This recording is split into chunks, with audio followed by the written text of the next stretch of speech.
সুপ্রিয় শিক্ষার্থীরা, আশা করি ভালো আছো সবাই। আজকে আমরা দেখব একটা বোর্ডের প্রশ্নের সমাধান। এইটি দ্বিতীয় অধ্যায়ের একটি প্রশ্ন। কি বলেছে আমরা প্রশ্নটা একটু দেখি। প্রথমে উদ্দীপকটা বোঝার চেষ্টা করব, কারণ ছোট সময় থেকে আমাদের একটা প্রবাদ বা টিচাররা এরকমভাবে বলতো, প্রশ্নের মধ্যেই উত্তর দেয়া থাকে। তখন না প্রচুর রাগ হতো যে কি বলে, প্রশ্নের মধ্যে উত্তর থাকে কোথায়? আর যদি প্রশ্নের মধ্যে উত্তরই থাকবে তাহলে এটাকে আমাদের সলিউশন করতে দিত।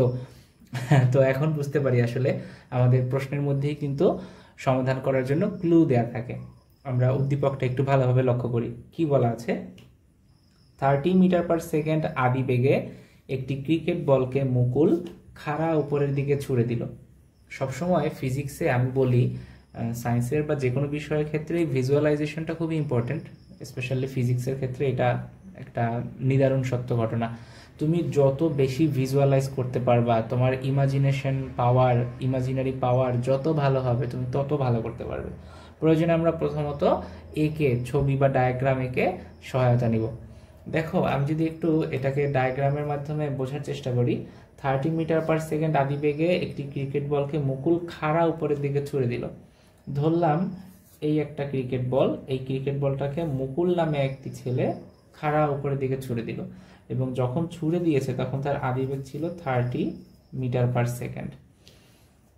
একই সময়ে নিশান 40 মিটার দূর থেকে 6 মিটার পার সেকেন্ড সমবেগে ছুটে এসে বলটি ধরতে চেষ্টা করলো। তাহলে বলটি যে পজিশনে আছে, ধরে নিলাম এই পজিশন থেকে 40 মিটার দূরে, এইখানে মুকুল নামে আরেকটি ছেলে আছে। এ কি করলো? এ ছুটে এসে বলটি ধরার চেষ্টা করলো।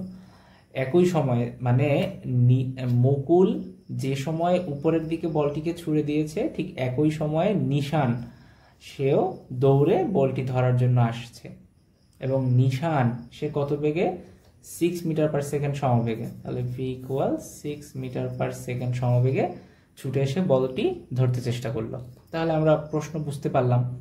আরও একটু যদি চিন্তা করে রাখি, একটি বল উপরে ছুড়ে দিলে কি হবে? উপরে ছুড়ে দিলে সেটি উপরে যাবে, নির্দিষ্ট সময় পর আবার নিচে ফেরত চলে আসবে। এবার আমরা সমাধানে যাই। আমাদের প্রথম গ নম্বর প্রশ্নে কি বলেছে? বলটি সর্বোচ্চ কত উচ্চতায় উঠেছিল তা নির্ণয় করো। এটি খুবই সাধারণ, খুবই সিম্পল একটা ম্যাথ, আমরা অনেকেই পারি। দেখে ফেলি গ নম্বরের সমাধান। আমাদের এখানে কি কি দেয়া আছে? আমাদের এখানে দেয়া আছে আদিবেগ। দেখো 30 মিটার পার সেকেন্ড আদিবেগে নিক্ষেপ করেছে, তাহলে ইউ ইকুয়াল হবে 30 মিটার পার সেকেন্ড। এবং আমরা কি জানি, যেহেতু নিচ থেকে কোনো বস্তু উপরে উঠছে, তো নিচ থেকে উপরে বা উপর থেকে নিচের দিকে আসলে অভিকর্ষ ত্বরণ জি অবশ্যই ক্রিয়াশীল থাকে। 9.8 মিটার পার সেকেন্ড স্কোয়ার। আমাদের কি জানতে চাচ্ছে? সর্বোচ্চ কত উচ্চতায় উঠেছিল, তার মানে এইচ ম্যাক্সিমাম এটা কত তা জানতে চাচ্ছে। দেখো, আমি তোমাদের জন্য একবারে সমাধান করে ফেলেছি। যেহেতু এটি একেবারেই সহজ একটা গাণিতিক সমস্যা, তো আমরা এটাতে আর সময় নষ্ট না করি। H max equal U square by 2g, এটা আমাদের একদমই জানা সূত্র, সহজ সূত্র। ইউ এর ভ্যালু আদিবেগ 30 মিটার পার সেকেন্ড বসিয়ে দিলাম, 2 ইন্টু জি এর ভ্যালু 9.8, ক্যালকুলেশন করলে আসছে 45.92 মিটার। অর্থাৎ বস্তুটি সর্বোচ্চ 45.92 মিটার উঁচুতে উঠবে। সর্বোচ্চ কত উচ্চতায় উঠেছিল? 45.92 মিটার উচ্চতায় উঠেছিল। এবার আমরা দেখব ঘ নম্বর প্রশ্নের সমাধান। নিশানের পক্ষে বলটি মাটিতে পড়ার পূর্বে ধরা সম্ভব কি না তা গাণিতিক বিশ্লেষণের মাধ্যমে মতামত দাও। আমরা এমনিতেও জানি ঘ নম্বর প্রশ্নে যা থাকে গাণিতিকভাবেই বিশ্লেষণ করতে হয়। তো নিশানের পক্ষে বলটি মাটিতে পড়ার পূর্বে ধরা সম্ভব কিনা এটা কিভাবে বুঝতে পারবো? যদি বলটি 30 মিটার পার সেকেন্ড বেগে নিক্ষেপ করা হয়, তাহলে বলটি কি হবে? এখান থেকে প্রথমে সে উপরে উঠবে। বলটি উপরে ওঠার পর কি হবে? এখান থেকে আবার বলটি নিচে ভূমিতে ফেরত আসবে। তো সর্বোচ্চ উচ্চতায় গিয়ে আবার যখন সে নিচে ফেরত আসবে, বলটি যখন নিচে পড়বে, আমাদের কি দেখতে হবে? উপরে বলটি উঠে নিচে যে মাটিতে পড়বে তাতে কত সময় লাগলো। অলরেডি আমরা অনেকেই বুঝে ফেলেছি, এটি হলো আমাদের উড্ডয়নকাল। যে কোনো একটা বস্তু সর্বোচ্চ উচ্চতায় উঠে আবার ভূমিতে ফেরত এলো, ভূমি থেকে সর্বোচ্চ উচ্চতায় উঠে পুনরায় ভূমিতে ফেরত আসার মধ্যবর্তী যে সময়, তা হলো বিচরণকাল। তাহলে এই বিচরণকাল কত তা বের করব আমরা।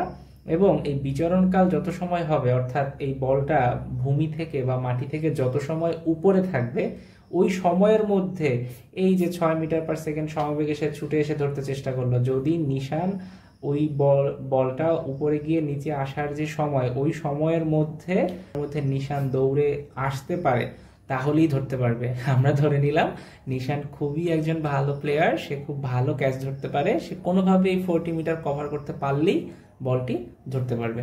তাহলে আমাদের কি দরকার? আমাদের দেখতে হবে বলটি উপরে উঠে আবার নিচে নামতে কত সময় লাগে। আর কি দেখব? আর দেখব ওই সময়ে নিশান 40 মিটার দৌড়ে আসতে পারে কিনা, কারণ যেহেতু নিশান এই বলটি থেকে 40 মিটার দূরে আছে, অতএব উড্ডয়নকাল বের করব এবং ওই সময়ের মধ্যে নিশান 40 মিটার দৌড়ে আসতে পারে কিনা তা আমরা নির্ণয় করব। প্রথমে তাহলে কি করব? ঘ নম্বর প্রশ্ন।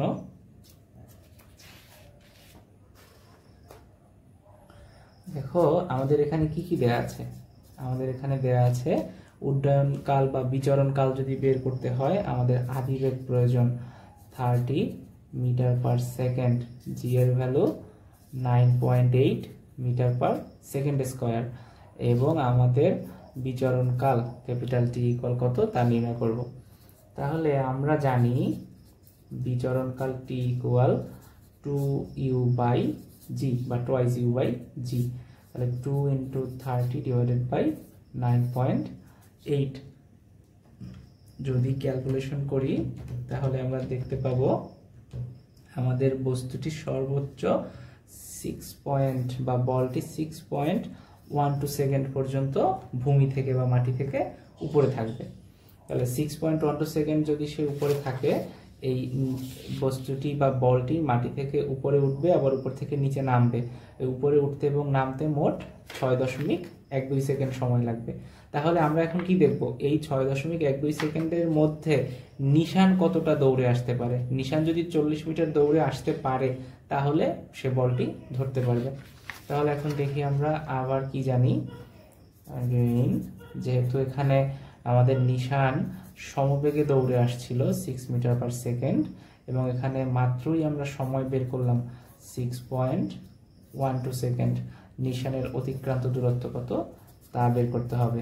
এস ইকুয়াল ভিটি, একদম প্রথম যে সূত্রটা শিখেছিলে তোমরা দ্বিতীয় অধ্যায়ে, সেই এস ইকুয়াল ভিটি, ভি এর ভ্যালু 6, টি এর ভ্যালু 6.12।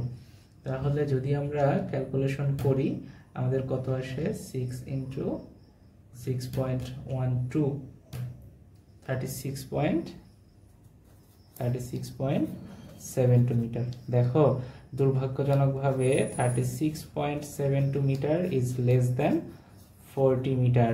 মানে কি? নিশান 40 মিটার দূরে ছিল, তাই না? তাহলে নিশান 40 মিটার দৌড়ে আসতে পারলো না, বলটি উপরে উঠে আবার নিচে নামতে সময় লাগলো 6.12 সেকেন্ড। কিন্তু সেই 6.12 সেকেন্ডে নিশান যেহেতু 6 মিটার পার সেকেন্ড সমবেগে ছুটে আসছিল, সেই 6.12 সেকেন্ডে 6 মিটার পার সেকেন্ড বেগে সে 36.72 মিটার কভার করতে পেরেছে। দেখো এখান থেকে সে হয়তো খুব কাছাকাছি চলে এসেছিল, আর অল্প একটু সময়, আর অল্প একটু এলেই হয়তো বলটি ধরতে পারত। তাহলে আমরা কি লিখব? অর্থাৎ নিশান বলটি ধরতে পারবে না, অর্থাৎ নিশান বলটি ধরতে পারবে না। কিন্তু আমি ম্যাথটি করে স্যাটিসফাইড হলাম না, এমন ম্যাথ দেওয়া উচিত ছিল যেখানে বলটি ধরতে পারবে। তোমরা কি বলো? তোমাদের মতামত জানাবে। ধন্যবাদ।